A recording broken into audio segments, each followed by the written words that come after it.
Bonjour et bienvenue sur Airsoft Review, on se retrouve aujourd'hui pour découvrir une réplique de la marque Lancer Tactical transmise par nos amis de la boutique OPS Store. Je tiens à remercier Johan pour me permettre de vous proposer ce produit et ses accessoires. Aujourd'hui c'est donc le LT20 Series de couleur Dark Earth qui n'est ni plus ni moins que la réplique du fameux M82 Barrett en calibre 50. Elle sera disponible à 169 € sans accessoires chez notre partenaire OPS Store.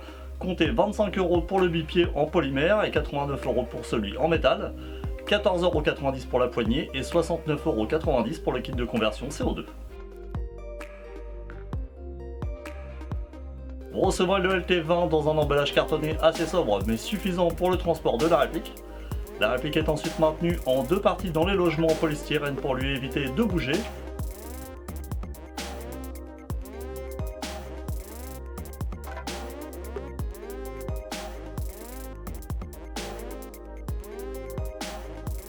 Une tige de nettoyage bien évidemment proportionnelle à la taille du canon interne. Un sachet contenant les clés pour le réglage du hop-up et pour la ponce de la vis servant à l'assemblage du canon externe sur le corps. Un bébé loader. Un sachet de 1000 billes en 0,20.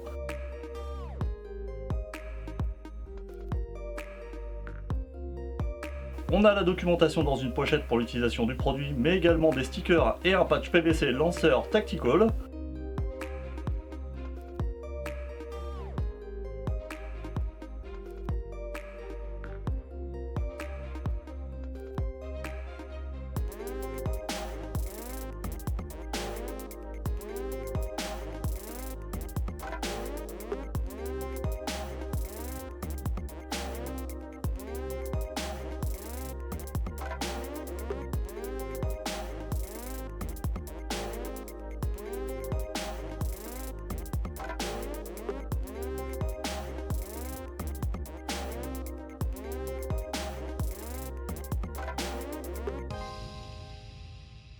Et pour finir un mag 25 billes en polymère.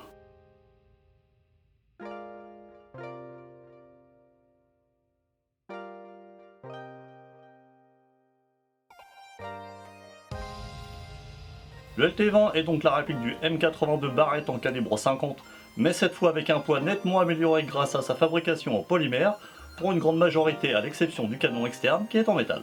Son gabarit est très imposant mais son look ne se démode absolument pas. Son poids atteint 3100 grammes pour une taille de 140 cm. Elle sera disponible en deux coloris qui sont Dark Earth comme celle en notre possession, mais également en version black pour les puristes. La finition du produit est agréable, malgré une peinture légèrement trop faible sur certains éléments comme le cache-flamme, laissant apparaître la couleur orange d'origine, mais également sur le canon externe qui se marque rapidement après plusieurs démontages. On découvre un canon externe métal imposant assorti de son cache-flamme mythique du M82 qui lui sera en polymère pour améliorer le poids de la réplique. Le canon externe sera donc séparé du corps dans son emballage et il vous suffira de le glisser dans le corps et de le fixer. Cela permettra également aux joueurs de réaliser un entretien ou modification du canon interne et du bloc hop-up rapidement car fixé sur le canon externe.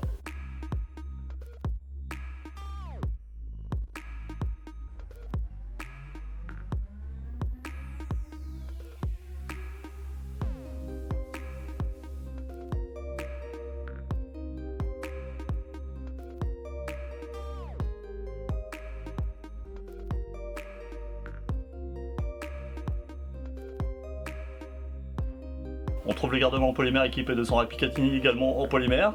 Son logement pour le bipied est fixé par deux vis et une goupille au corps principal.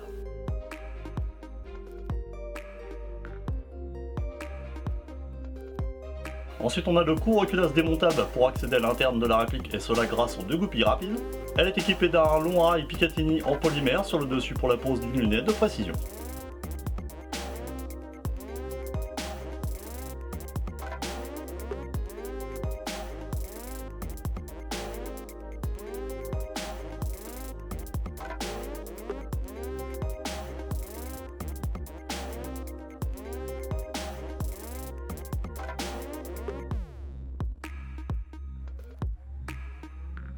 Puis on a son corps principal accueillant l'interne de la réplique. Il est équipé d'une poignée et du sélecteur de tir de type M4, de son logement pour le mag et son bouton d'éjection. La majeure partie du corps est moulée en une seule pièce.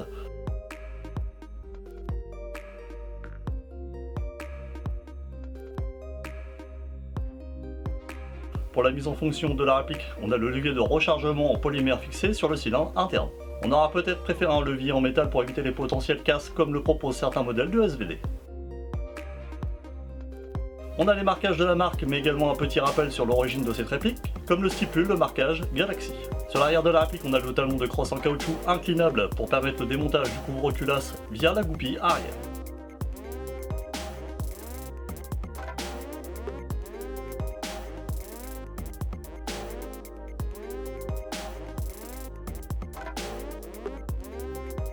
Pour agrémenter cette réplique, vous pourrez également installer les accessoires suivants. La poignée de transport en métal et polymère que l'on fixe rapidement sur l'oreille Picatinny supérieure. Le bipied est en polymère ou métal selon votre choix, il est très simple d'installation mais la version polymère est un peu trop souple à mon goût et ne permet pas une stabilité fiable si l'on est trop brute.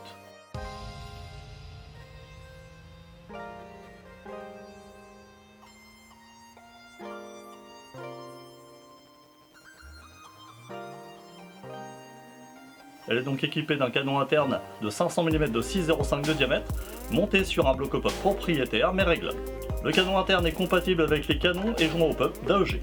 En ce qui concerne la pneumatique, le LT20 reçoit des pièces identiques à celles des SVD Spring, donc des possibilités d'upgrade et fiabilisation sont possibles sur internet ou en boutique. Donc là je viens de démonter le canon interne avec le bloc au-pop.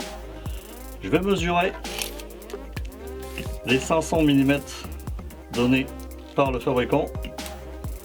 Donc si je prends au repère que j'avais pris, on tombe au niveau du raccord plastique, puisque le canon s'arrête ici, et ensuite vous avez une extension plastique qui fait office de canon supplémentaire pour pouvoir aller jusqu'au bout du canon externe. Donc il fallait s'attendre à ce qu'on n'ait pas un canon de cette taille là en laiton. Donc évidemment il commence là et finit ici. Petite observation par contre sur l'assemblage qu'a fait Lancer Tactical ou plutôt Galaxy, c'est que le canon interne a l'air d'être collé au raccord qui se trouve ici en plastique. C'est un petit peu dommage parce que là pour le changer ça va être un petit peu galère. On passe à l'étape des assemblages du bloc up du canon. Vous avez les petites clés BTR qui sont fournies avec la réplique. Vous allez retirer la petite, du moins desserrer la petite vis BTR qui se trouve ici.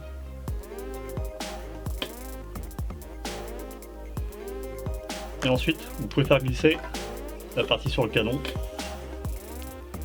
On voit qu'il y a la bride du canon. Alors pensez bien à desserrer la vis de réglage au pop qui se trouve ici, puisque moi pendant les essais j'avais donc réglé la vis, elle était serrée, donc je ne pouvais pas retirer l'ensemble. Et une fois que vous avez retiré, du moins desserré la vis du hop-up, vous avez le joint qui apparaît, la bride qui permet de centrer le canon sur la partie ici. Voilà. Donc là on voit que c'est des encoches typiques AEG. Si je retire le joint, s'il veut bien se décoller correctement. Donc on a bien un canon interne identique aux AEG. Donc ça c'est un bon point pour la réplique puisque ça va pouvoir accueillir des canons d'AEG de meilleure qualité. Et vous allez peut-être pouvoir avoir des performances un peu plus optimales que celles d'origine. Donc c'est à votre choix. Et il faudra quand même compter sur la présence de la colle sur le raccord plastique ici, ce que je trouve un petit peu dommage parce que du coup les joueurs vont être un petit peu réticents à tirer dessus ou de peur de casser la partie plastique. Alors une petite astuce en cours de partie, si vous voulez régler le joint au pop, vous desserrez la vis se trouvant au niveau du canon et vous faites une rotation complète et vous obtenez l'emplacement du réglage du hop-up. Donc vous n'avez plus qu'à prendre la petite clé BTR et venir faire votre réglage. Puis vous reprenez le canon, vous refaites un demi-tour et vous resserrez. Et vous n'avez plus qu'à tester votre tir et voir si le réglage hop-up vous convient. La puissance donnée pour ce M82 est de 430 fps en 0,20 g en version Volt.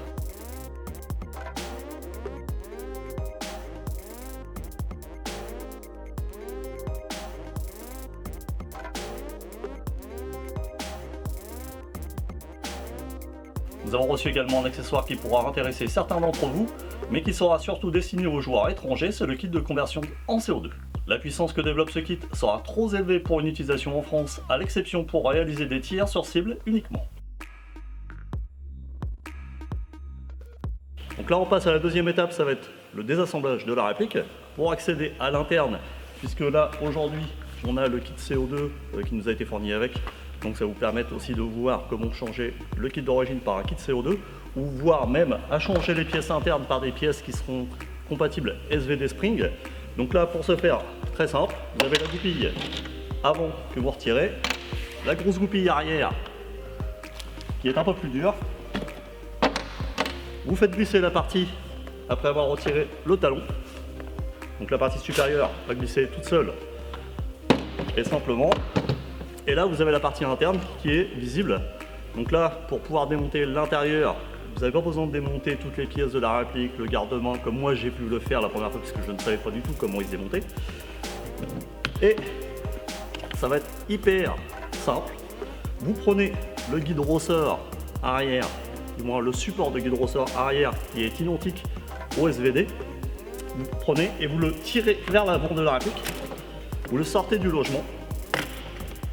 Vous sortez le guide ressort et le support. Vous allez avoir le ressort. Ensuite, pour démonter le cylindre et le piston, vous retirez le piston en premier et vous suivez. Alors il va falloir appuyer sur la détente un tout petit peu de façon à pouvoir libérer le bloc cylindre qui est équipé du ressort de recul de la culasse. Alors il va falloir le tourner un petit peu pour pouvoir le sortir de son logement. Donc c'est un petit peu chiant la première fois. Voilà, le ressort est séparé. Et donc là, vous n'avez plus qu'à changer le piston si vous en avez envie, le cylindre donc qui sera démontable identique au SVD. Donc vous avez une vis sur le côté de la culasse à desserrer et vous n'avez plus qu'à sortir le cylindre et la tête de cylindre. Donc on passe au montage du CO2. Donc dans le package, vous allez donc avoir la culasse avec le cylindre pré-monté. Vous allez avoir donc le piston avec la tête de piston et le logement pour la sparklet. Alors pour les premières utilisations, je vous conseille de passer un coup de téflon en démontant la tête et mettre du téflon sur la patte vis puisque j'ai eu une fuite dès la première utilisation. Vous allez avoir le ressort plus le guide ressort à remplacer par rapport aux pièces d'origine. Pour l'assemblage, ça va être très rapide. Vous prenez le levier d'armement avec le cylindre prémonté, vous prenez le ressort qu'il y avait d'origine pour le recul de la culasse, vous le placez à l'intérieur, vous venez le placer, vous appuyez sur la détente, vous le faites glisser en position maximum dans la réplique. Le ressort ne va pas vouloir tenir, donc on va le laisser pour l'instant ici. Vous prenez le piston, vous prenez une sparklet, vous prenez la sparklet, vous la faites glisser gentiment, pas comme une brute, parce que sinon vous allez vous prendre la sparklet en plein visage, ça sera dommage. Et vous venez percuter. Alors prenez, là moi je me suis servi de la goupille arrière de la réplique. Tac. Donc la sparklet est percutée. Vous prenez, vous venez glisser à l'intérieur du cylindre. Ensuite, on prend le support de guide ressort. Vous placez le petit guide ressort qui a été fourni avec le petit ressort. Vous prenez le grand ressort de culasse, vous l'insérez dans la culasse et vous allez devoir glisser vers l'avant comme au démontage. Vous placez le ressort dans l'arrière du piston, vous relâchez, la réplique est prête, vous n'avez plus qu'à tirer.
Donc on passe au test au tir à 25 mètres. Pourquoi cette distance?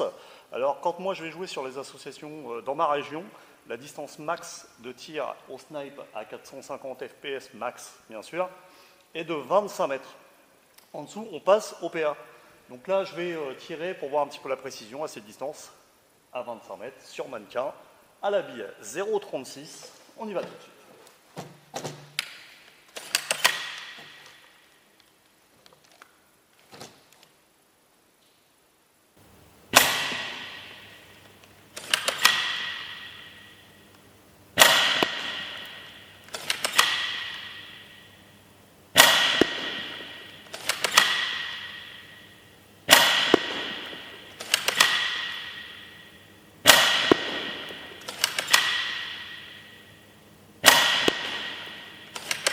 J'essaie de viser la tête du mannequin.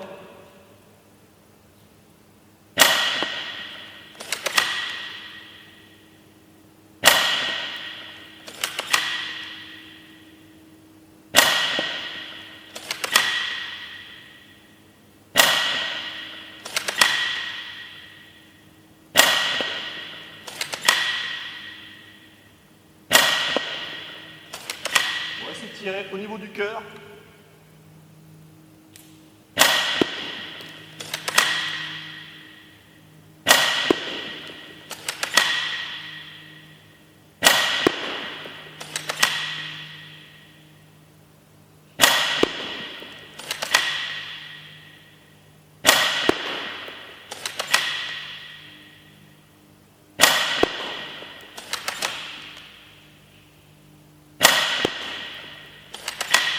On va viser la tête.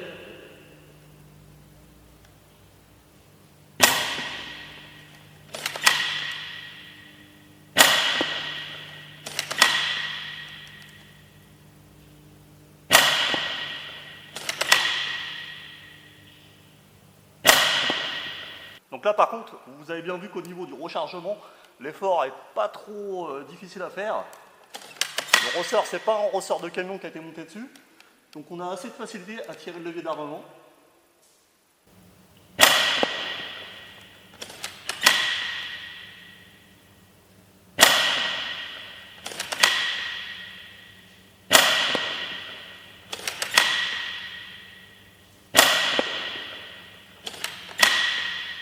On va viser maintenant les parties génitales, puisque de temps en temps ça atterrit sur cette zone-là très douloureuse pour les hommes.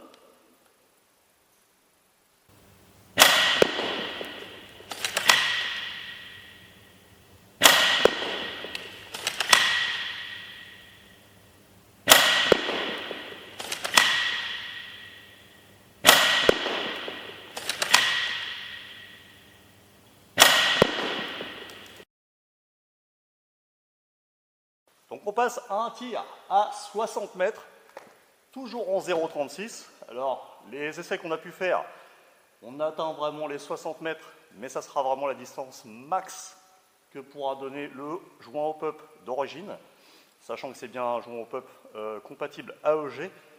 Donc vous aurez le choix de choisir votre joint dans le futur de la réplique. Mais là, avec le joint d'origine, on atteint bien les 60 mètres. Donc on va préciser cela et confirmer cela directement sur le mannequin.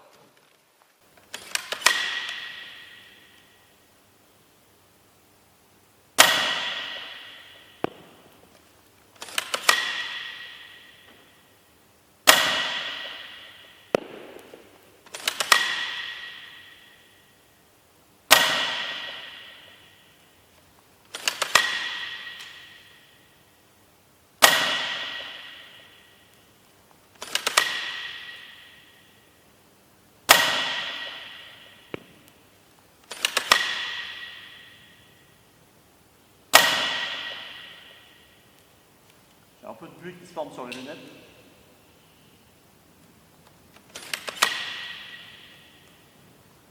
Essayez de grossir un petit peu.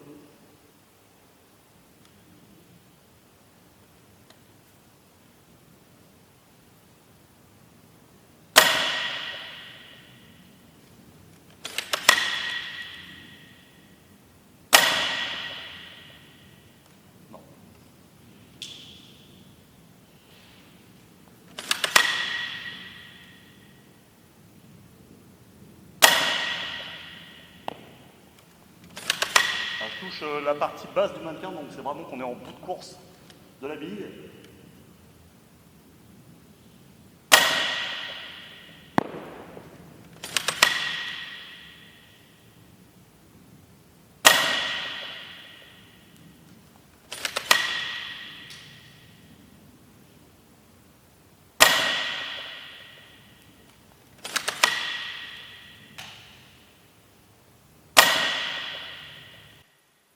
On n'a pas une précision accrue avec le canon d'origine. On a bien la performance de tir en distance, mais en précision, on est assez bas. Je pense qu'en diminuant la distance à 55, 60, 50 ou 55 mètres, je pense qu'on doit toucher le mannequin systématiquement.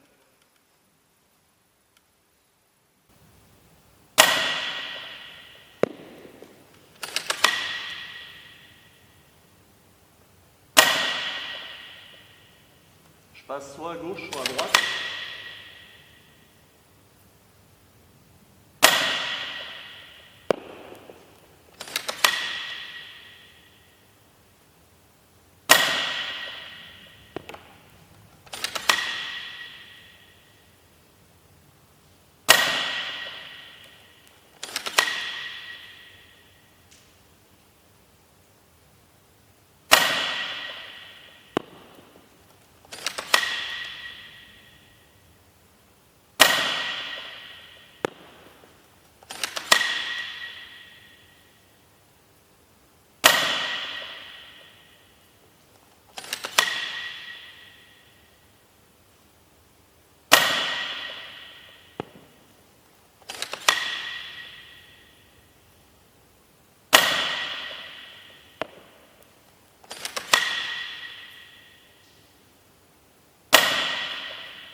Donc là, le constat, à 60 mètres, on touche pas systématiquement le mannequin, mais on arrive à le toucher à cette distance. En réduisant un peu, on va quasiment toucher systématiquement le mannequin à environ 50-55 mètres. Le test qu'on a pu faire juste avant, puisqu'on avait décidé de vraiment d'atteindre la distance max avec cette réplique. Mais en sortie de boîte, la réplique, on va dire qu'elle reste très correcte. Après, à vous de voir si vous voulez upgrader la réplique, en sachant que c'est un canon d'AEG, un joint au pub d'AEG. Après l'interne, c'est l'interne du SVD Spring. Donc vous avez des pièces dans le commerce qui vous permettront de fiabiliser et d'augmenter les performances de cette réplique. On passe au test à 60 mètres avec le kit CO2 que j'ai monté préalablement. Donc les pièces d'origine sont ici.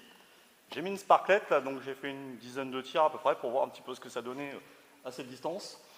Mon premier ressenti, c'est que c'est pas du tout stable au niveau du tir. Donc après, il va falloir vraiment monter sur un très gros grammage pour que ça soit beaucoup plus stable, parce que là, avec la 0,36, les billes ont tendance à faire un petit peu ce qu'elles veulent.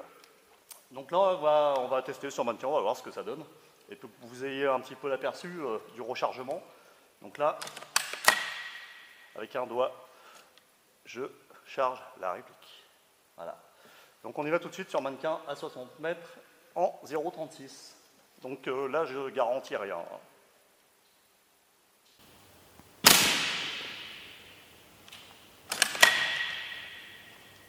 La buée.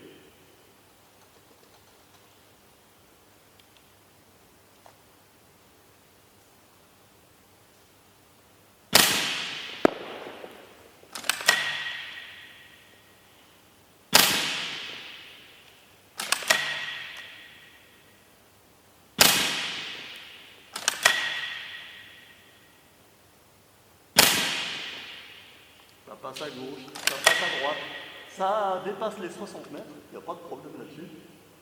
Par contre, précision, là...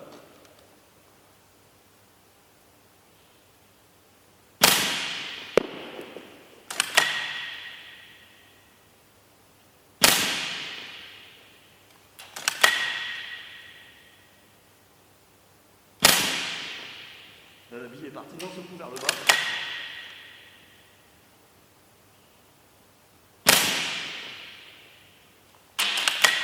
Là, je sais pas, la bille elle est partie, mais...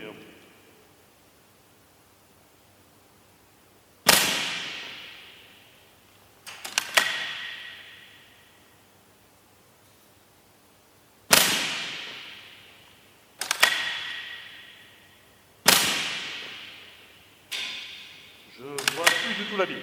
Voilà.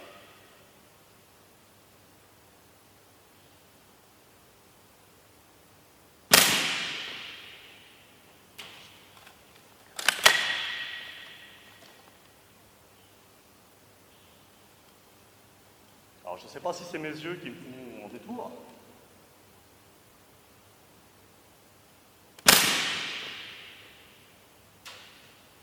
On entend la bille taper au fond du bâtiment, mais on ne voit pas la bille. Sur le.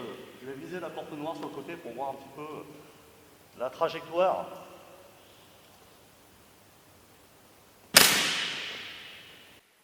Donc là, j'ai comme surprise, le joint a dû chauffer énormément puisque la bille, on risque pas de la voir sur le mannequin puisque la bille monte direction le ciel, alors que le réglage au pop a été fait juste avant, quand on a fait les 20-25 premiers tirs. On a arrivé à passer à côté du mannequin, mais droite et gauche, et là le joint a largement chauffé, il a dû bien se roder puisque la bille monte dans le ciel. Donc, vous qui avez l'intention d'utiliser le kit CO2, déjà il tapera trop fort pour jouer en France, ou alors pour tirer sur cible, et il faudra voir peut-être à changer le joint au pop pour avoir on va dire une précision, une portance de la bille beaucoup plus agréable, et avec un joint qui va chauffer plus rapidement, parce que là s'il faut autant de billes pour que le joint chauffe, et que sur le terrain vous partez et que vous vous retrouvez avec la bille qui part autre part que sur le joueur, ça sera un petit peu dommage. Passons de point négatif et positif. En négatif, un accès au réglage du hop-up pas simple en cours de game, la non-présence des accessoires comme la poignée ou un bipied. En positif, un prix super attractif pour ce produit, un corps en polymère qui ne fatigue pas les bras. Voici la review du LT20 M82 Barrett de la marque Lancer Tactical et transmise par notre partenaire OPS Store terminée. Retrouvez tous les liens vers cette review et de notre partenaire dans la description de la vidéo. N'oubliez pas de vous abonner à notre chaîne YouTube et page Facebook, on compte sur vous. Je vous dis à très bientôt, bye bye.